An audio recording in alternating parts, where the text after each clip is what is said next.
Sì, è un segnale che noi sentiamo. Io in particolare, direi da quando ho accettato e da quando i miei alpini mi hanno designato come presidente nazionale, me l'ho sentito subito dentro. Cioè questo di dover portare, trasmettere i nostri valori ai nostri giovani. Ma per farlo mi sono reso conto che questi nostri giovani devono essere aiutati. I nostri giovani non sono cattivi, i nostri giovani non sanno e quando uno non sa non può decidere.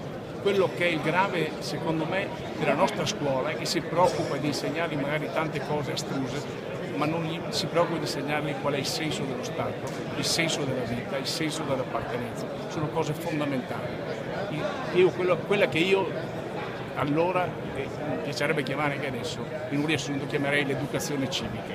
Con quella educazione civica, con quel senso del dovere, con quella anche palestra di vita che può essere qualche mese fatto a servizio degli altri, io credo che queste siano fondamentali. Ma guardate bene, il servizio agli altri, lo sto insistendo anche con i nostri governanti oggi, non deve essere un servizio pagato, deve essere un servizio gratuito, bisogna saper dare agli altri, allora forse si ricava qualcosa, è questo fondamentale. Altri stati al nord che sembravano più restii di noi lo hanno già riattivato, io credo che sia necessario.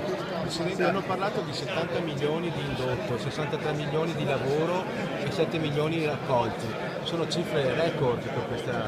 Sono cifre che ogni anno noi aumentiamo perché noi con i nostri interventi sia a livello locale, a servizio delle nostre comunità, siano esse comunità civili che comunità religiose, interveniamo e poi interveniamo concretamente anche nelle grandi realtà e nei grandi bisogni. Ecco, noi nel terremoto del centro Italia non abbiamo fatto gran cassa, però mi basta ricordare che abbiamo fatto qualcosa come oltre 5.000 giornate lavoro. Siamo stati presenti dall'inizio fino alla fine, siamo tuttora presenti. Siamo pronti e stiamo realizzando 4 grossi progetti in 4 comuni diversi nelle 4 regioni interessate. Lo stiamo facendo e, come dicevo prima, se la burocrazia non ci mette i paletti in mezzo, io spero che a fine anno noi a quelle realtà daremo un punto di riferimento, un punto in cui ritrovarsi e riconoscersi. Da Trevigiano una dunata a Treviso.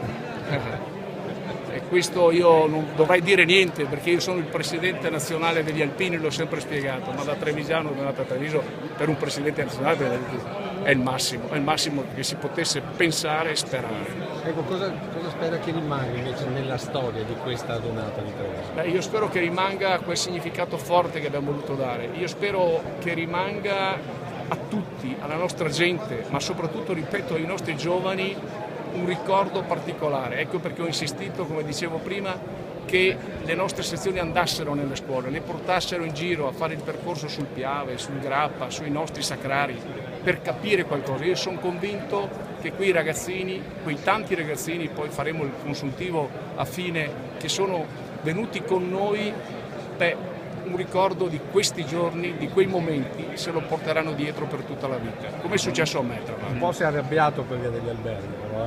L'unica delusione gliel'è andata agli albergatori. Mi era andata sì, perché non me l'aspettavo. Da Trevigiano non me l'aspettavo a Treviso. Fa un prezzo, aumentano anche del 20%, ma non approfittare. C'è qualcuno che ci ha chiesto 3 volte tanto, non è possibile, non è possibile.